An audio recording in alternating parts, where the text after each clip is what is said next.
This UCSD TV program is presented by University of California Television.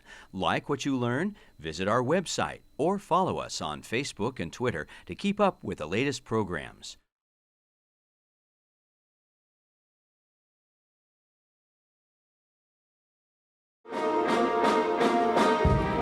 Premier Chou En-Lai, on behalf of the government of the People's Republic of China, has extended an invitation to President Nixon to visit China at an appropriate date before May 1972.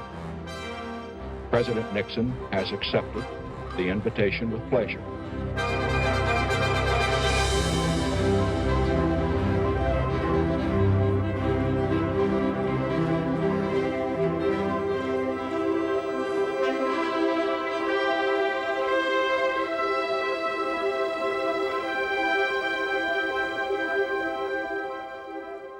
Each time that we've done this production, which is maybe, this is the 8th or 9th time now, I always find something new. The Peter Sellers production, the world premiere production of this, is a very iconic production. We all remember, seeing Air Force One on stage and a lot of very realistic elements. So I think when his team took on the world premiere of this, they were really inspired by actual images from Time magazine, from Newsweek. A few years after that, we did a big revival of this for Opera Theater of St. Louis, which is where the production originated. And it's not that we were going out of our way to do something different, it's just that enough time had elapsed, 20 years or so, and we thought, well, what does the piece mean now? Many of us saw it, I remember seeing it, on television. You would have to conclude that this is a great wall and that it had to be built by a great people. So instead of recreating the actual locations, Air Force One, all of this stuff, we wanted to take it one step further and look at the piece, how people looked at it at the time of the actual event. So we have 12 television sets with a lot of crazy footage that is often there for texture more than information. We felt as counterpoint to the nature of the piece, the sort of beautiful contemplative nature of the piece, we wanted this kinetic, excited, giddy thing that only could really be achieved by television imagery from the early 1970s. It's a much more abstract approach to it.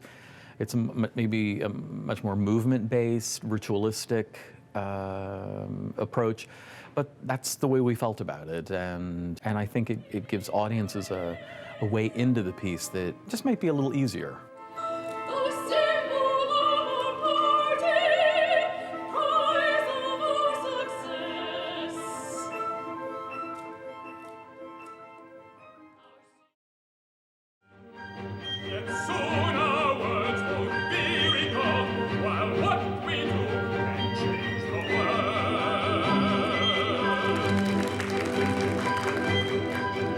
I do believe the sort of red box with all of the stuff happening inside of it allows the characters to sing and to express themselves in maybe a bigger way. They're not competing with the scenery, I guess I would say.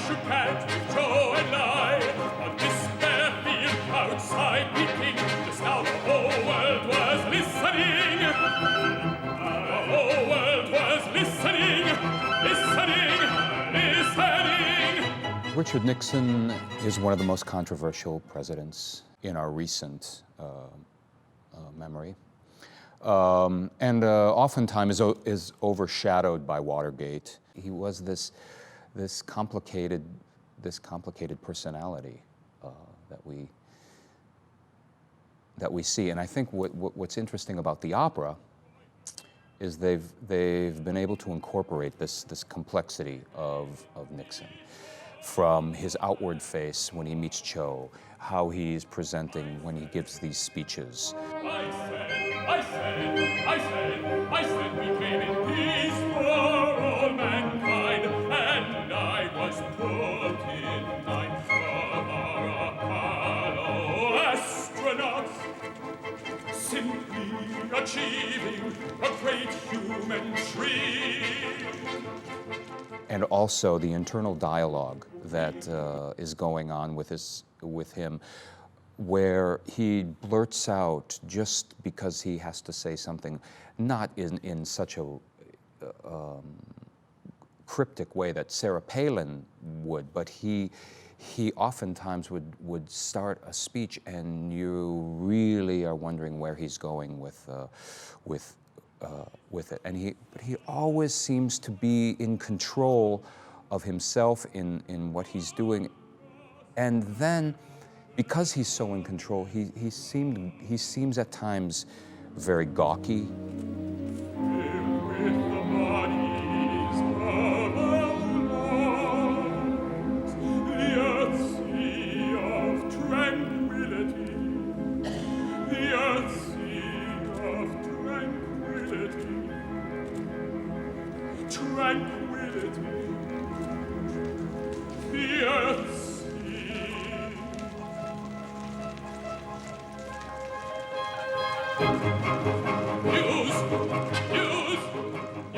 He was always trying to balance the razor's edge to get more votes, to get to stay in power, to get his ideas through. So yeah, that complexity, I think they've done really well with building a character and sometimes a caricature of the man that the audience can perceive. Oh yes, I remember that.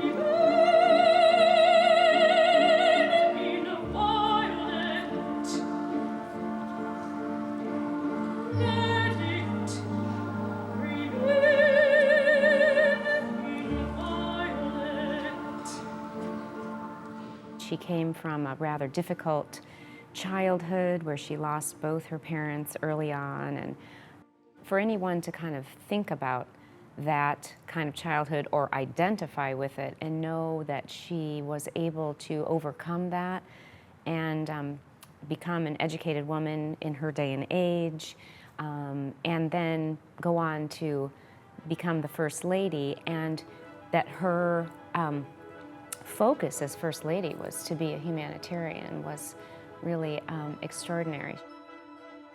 Pat Nixon and Richard Nixon were very much in love, and I think this is the part of the Nixons in our memory that we, of course, don't know about. We don't know this side of political figures, and you know, if you read about them, you find out that they were very much in love. They loved dancing.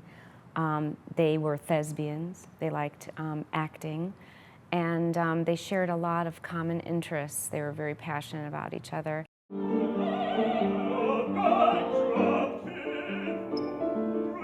Nixon was quite a ballroom dancer, and he prided himself on that, and I think that was something that they shared together is their dancing, which is a funny to think about in how gawky he was elsewhere.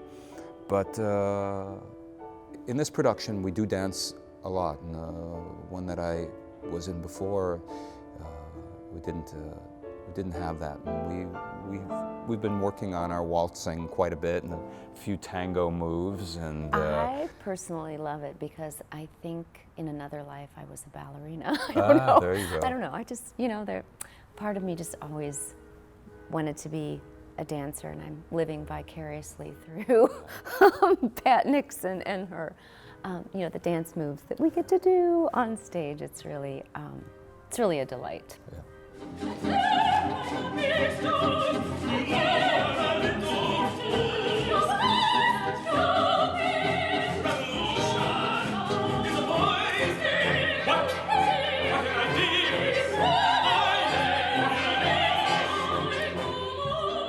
Okay, he is a philosopher, and all his stuff is very philosophical, especially in the first scene with when he meets Nixon. But the more I read, the more I found him charming, actually, because he could stand up to Nixon and cut Nixon off every time Nixon would try to take a turn. He'd try to turn the conversation to something that he had studied, and then immediately Mao would, oh, no, leave that, save that for the premiere, or oh, I spoke generally, I was, just philosophically talking.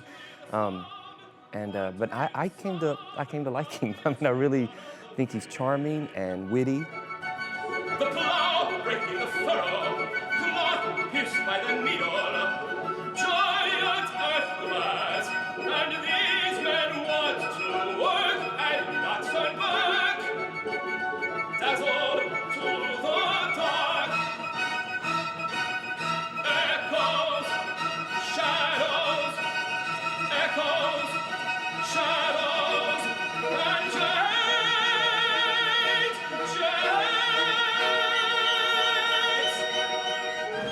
The music is hot. I mean, it's really wonderful, and he has really great themes for everyone. I mean, her aria in the second act is really fantastic, and it's stratospheric. It's really high and wonderful. So, there are great parts to sing, no doubt about it. So.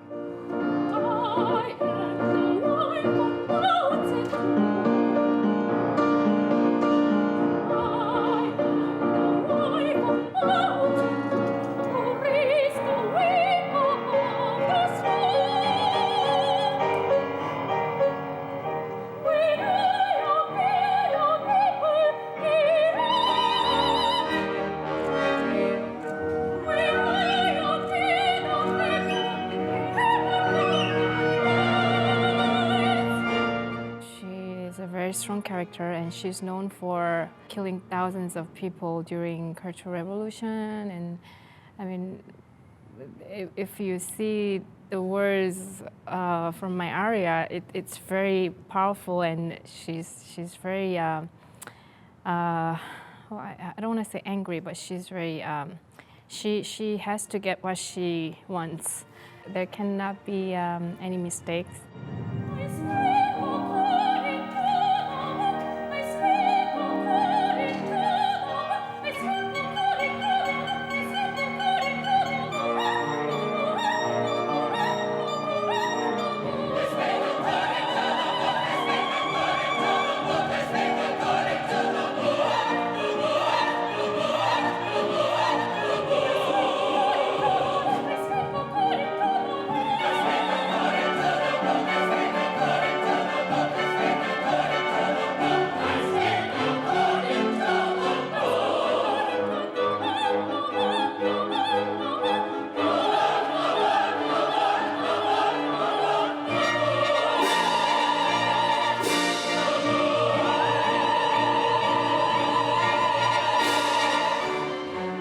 On the other hand, in Act 3, I see the other side of her, which is like normal human being, woman. She was his second wife, and so she didn't want to be abandoned like his first one. So she wanted to have a power so that she is important to him. And also, I think she really loved Mao, and that's what we are showing in Act 3, like our old days, and when we met first time. Right, and exactly. like, yeah, we met on the dance floor, yeah. which is cool, and we do a little dancing. So. We'll teach this how to dance.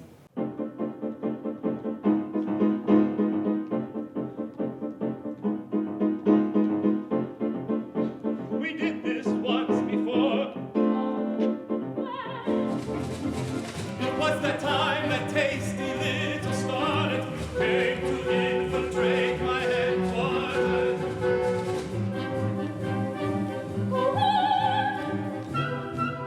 He's played, that is knees are hurt and that he has some hip issues and he's old. But at least in that, 3-minute scene, I get to move like me myself, so it's fun. And dancing is, it's cute. It's a cute part of the show. And then it gets strange. It's talking about, then the conversation he has towards CHEN-YE's character, it's very dark and it changes almost on a dime too. So. We recoil for victory and all its works. What do you think of that, Karl Marx? Speak up! I'm performing the role of Prime Minister Zhou En-Lai. I think he was considered by the Chinese people as people's prime minister, and he always served for the people. He was greatly missed by the Chinese people, even nowadays. There are controversies about Chairman Mao, but regarding Zhou En-Lai, he was just a perfect man.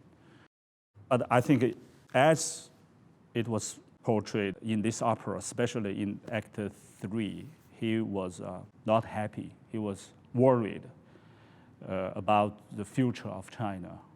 He asked the question, I think, what this opera was about, how much of what we did was good.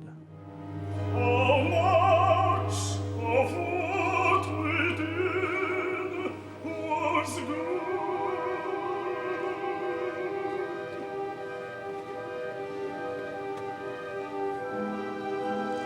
Everything seems to move beyond our remedy. Very lyrical and poetic. I think it's pretty much what he was in real life. I think Miss Alice Goodman and Mr. John Adams have done a great job on this opera, also on the character of Zhou En-Lai. Outside this room, the chill of grace lies heavy on the morning grass. John Adams writes very rhythmic music, and sometimes it helps to have people who are professional movers, like dancers, to keep things flowing, and they can be very valuable parts of the whole. I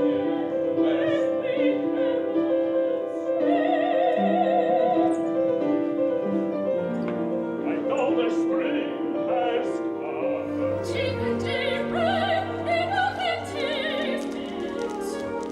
It's very theatrical. They're almost like kabuki, like scene shifters, or and when we did draw from a lot of Asian theatrical traditions for this, and I like that idea.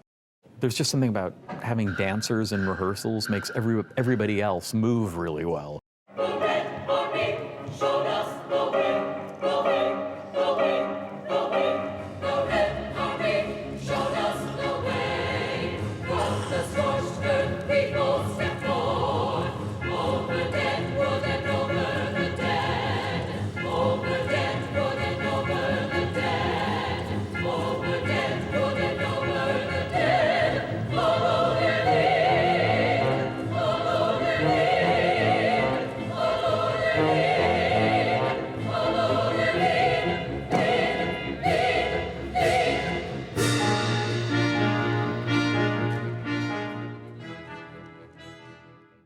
One of the great challenges for us is to be able to constantly sing in that very rhythmic, very robotic fashion that in essence resembles the communist regime, the strictness of the communist regime.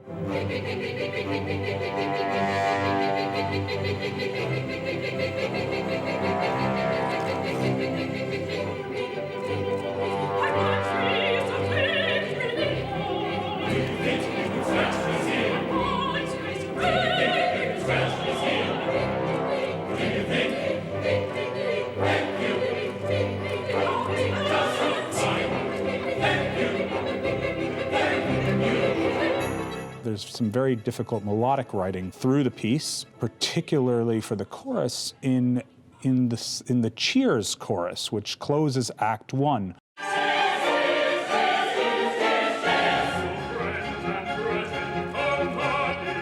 It's very instrumental in its focus, and it makes it hard to make sure that all those intervals are perfectly in tune and well set.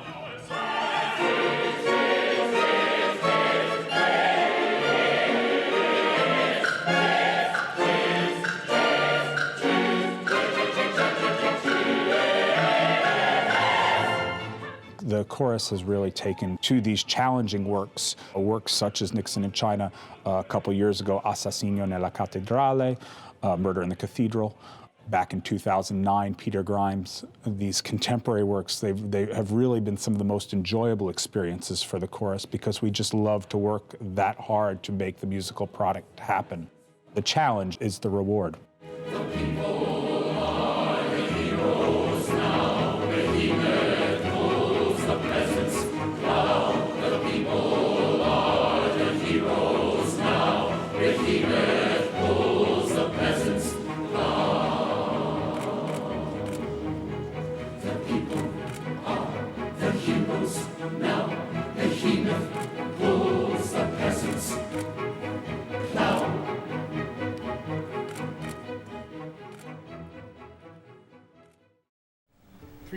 Three-seven-two.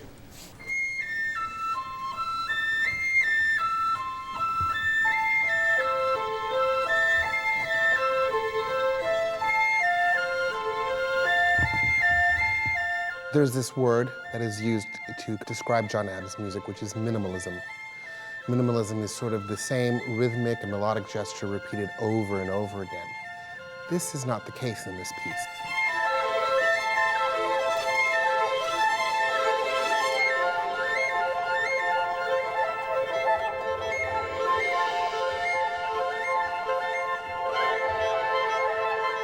Sure, there's elements of that, but this piece is so complex, it's so multi-layered.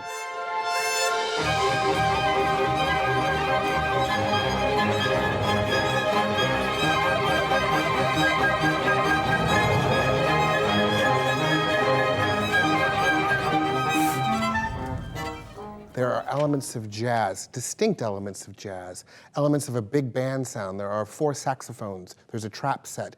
There's the use of a synthesizer as well, which is, you know, in common day technology and should be incorporated into the orchestra.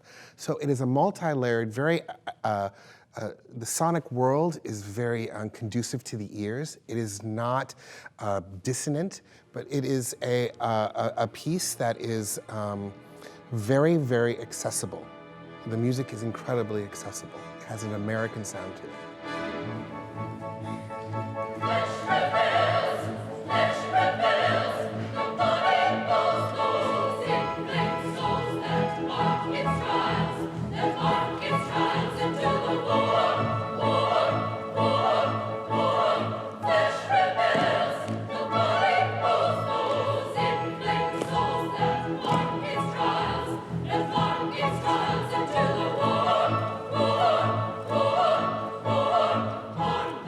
This is a piece of grand opera. You know, in grand opera, it has ballet in it. We have an enormous chorus as well. But the ballet has very tuneful, rhythmic tunes that you'll definitely go out humming for sure. And then there's a moment that is almost like Tchaikovsky. A good 6 minutes of beautiful dancing that's reminiscent of a great Tchaikovsky ballet.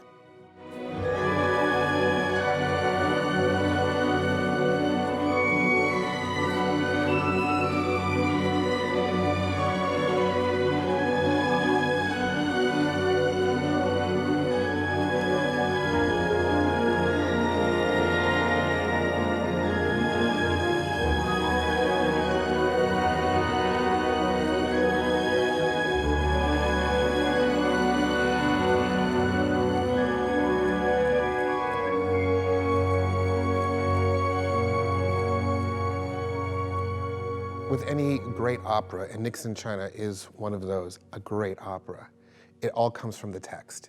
Everything is generated by the text.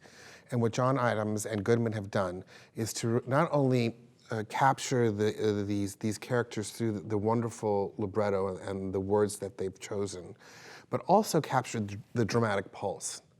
And in Act 3, as you see these impressions of these characters, there are dramatic pulses there. The same dramatic pulse that you see in Bohème, the same dramatic pulse that you saw in Don Giovanni, where you can sense these characters. You can feel their emotions through the music, through the way that it's set.